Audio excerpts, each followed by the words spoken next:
one. OLS demonstration. Walking in, checking for dangers. There's no dangers. Now, John, can you hear me? Checking for a voice response. Checking for a pain response.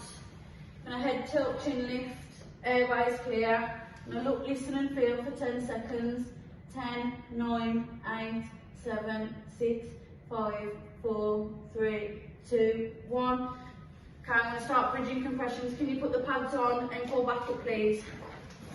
Right, back up's called. Person takes his pads on.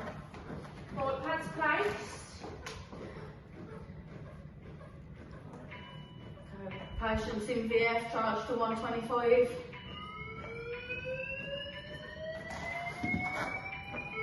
Okay, everyone off the chest, top, middle, bottom. Shocking. Okay, can you commence 30 to 2, please?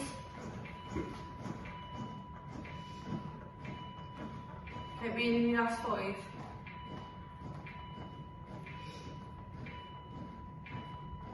Five, 4, 3, 2, 1, and cycle 1. 2 breaths.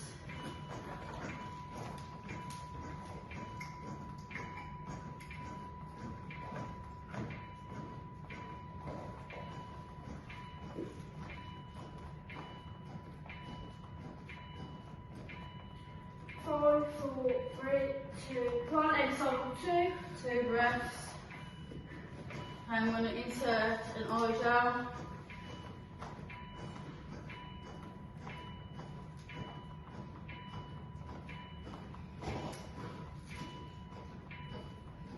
Five, 4, 3, 2, 1, and cycle 3. 2 breaths.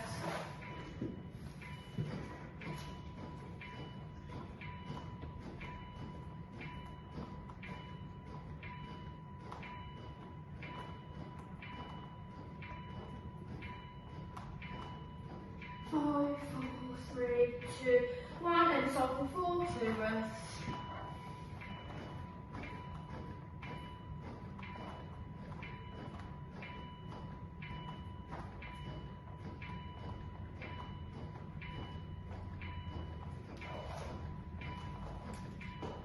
Five, 4, 3, 2, 1, and cycle 5. breaths.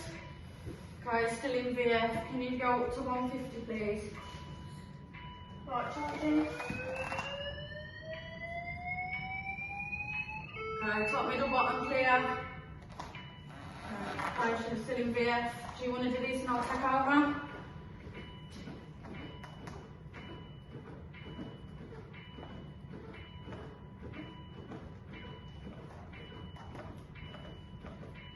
Ten, 9, 8, 7, 6, 5, 4, 3, 2, 1. End of cycle 1. 2 breaths.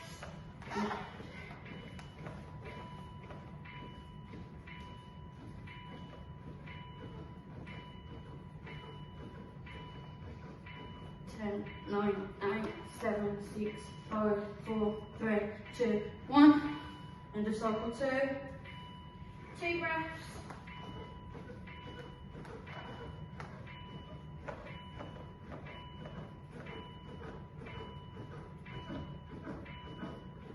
Ten, 9, 8, 7, 6, 4, 3, 2, 1.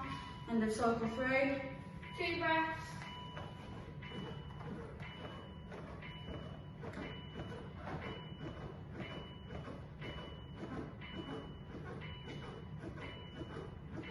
Ten, 9, 8, 7, 6, 5, 4, 3, 2, 1. End of cycle 3. 2 breaths.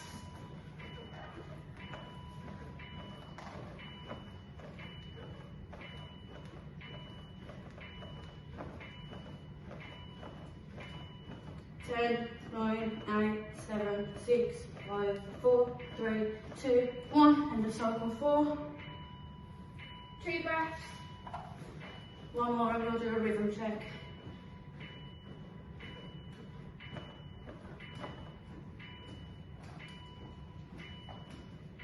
Ten, 9, 8, 7, 6, 5, 4, 3, 2, 1. 2 breaths. Still in VF. Charge up to 200, please. Charging. Right, clear, top, middle and bottom. Shocking. Okay, end of demonstration. Hi, this is Alex Smith. I'm explaining my ILS video. So on approach to the patient, I am assessing the scenes for any dangers. There are none at this time.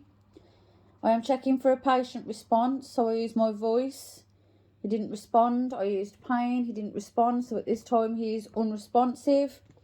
I did a head tilt chin lift, opening the airway, and I visually checked the airway also. If there are any blockages, such as vomit, suction can be used to help rectify this. I looked, listened and felt for up to 10 seconds. I felt his carotid pulse. I looked for equal chest movement and I listened for breathing. I then directed my crewmate to apply the pads as I recognised this to be a cardiac arrest. Whilst my crewmate was calling for backup, I commenced bridging compressions. The importance of chest compressions are it helps blood flow throughout the body. Early rhythm recognition can prevent deterioration in a patient or prevent cardiac arrest from happening at all. When applying the pads, the thoracic impedances was considered, as this may alter the flow of electricity passing through the body. So things to consider are the 6 P's: placement, pacemaker, piercings, perspiration, pendant or Playtex. So once the pads were applied, I recognised the rhythm to be ventricular fibrillation. This is a shockable rhythm as opposed to asystole, which is a non-shockable rhythm. Before administering the first shock, I chose the appropriate joules. The first shock would be delivered at 120 joules. The first shock was safely delivered by asking all crewmates to move away from the body whilst it was shocked, by saying top, middle, bottom, clear, and then shocking the patient. I then instructed my crewmate to provide 32 chest compressions times 5 while I managed the airway.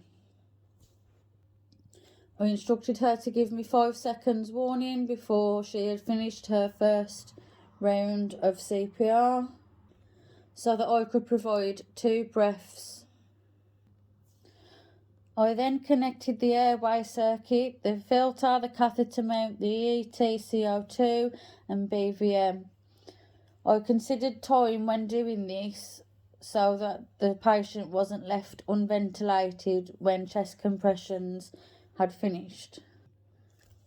So I used the BVM a second time to ensure the patient was ventilated before then moving on to insert an eye gel.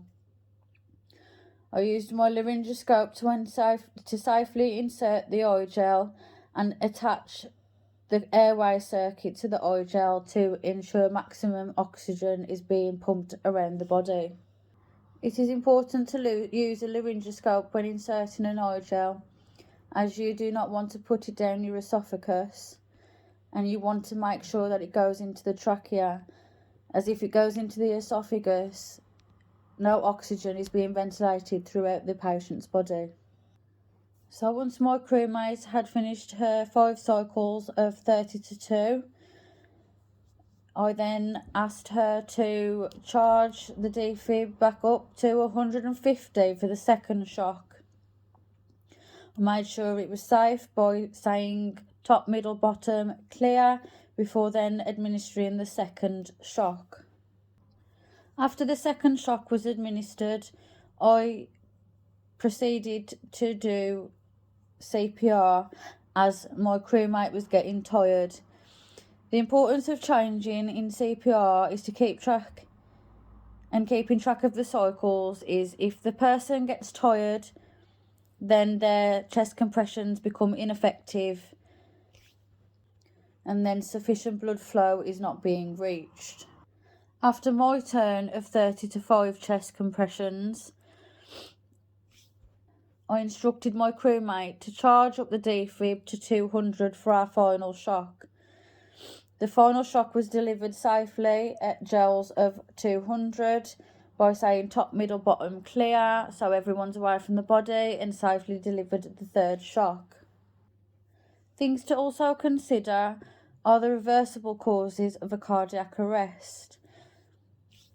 So things to consider about a cardiac arrest are that these causes could be reversible. So considering the 4 H's and the 4 T's: hypoxia, hypovolemia, hypothermia and hypoglycemia. And the 4 T's: toxins, tension pneumothorax, cardiac tamponade and thrombosis. End of explanation.